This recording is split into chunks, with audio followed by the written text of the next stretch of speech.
Buen día, chicos de noveno grado. Estamos en nuestra semana número 26 y en este día veremos el contenido 2.2, segundo criterio de semejanza de triángulos.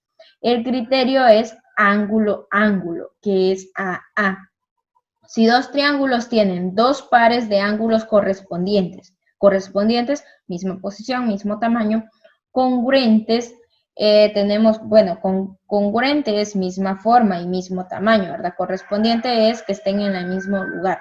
Entonces los triángulos son semejantes.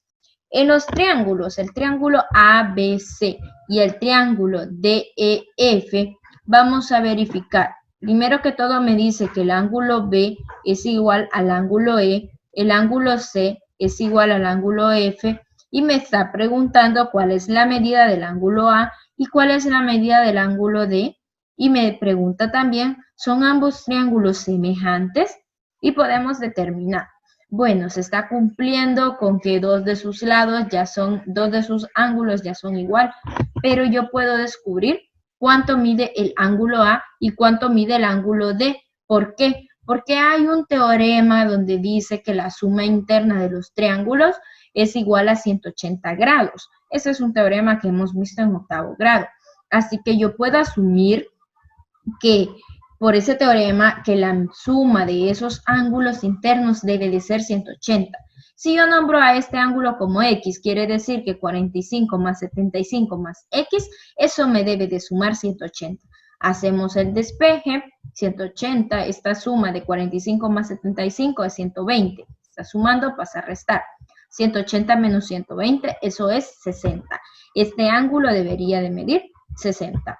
Lo mismo es él y lo mismo es el ángulo D. ¿Por qué? Porque tienen las mismas medidas, por lo tanto, debe de respetarse. Por lo tanto, la medida del tercer ángulo en ambos triángulos es 60 grados.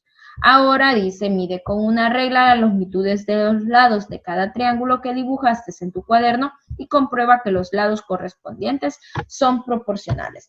Al medir este lado con este, al hacer esa división, se debe de mantener que son proporcionales. Al medir este sobre este, se mantiene que son proporcionales igual este. Claro, si lo haces en tu cuaderno, debes de respetar la inclinación del ángulo. Este ángulo tiene 45, este 75 y aquel en este caso sería 60. Prolongar las rectas hasta donde se nos corte y se nos forme ese triángulo. Luego de eso tomas las medidas y verificas que sí se va a cumplir esa proporción, ¿verdad?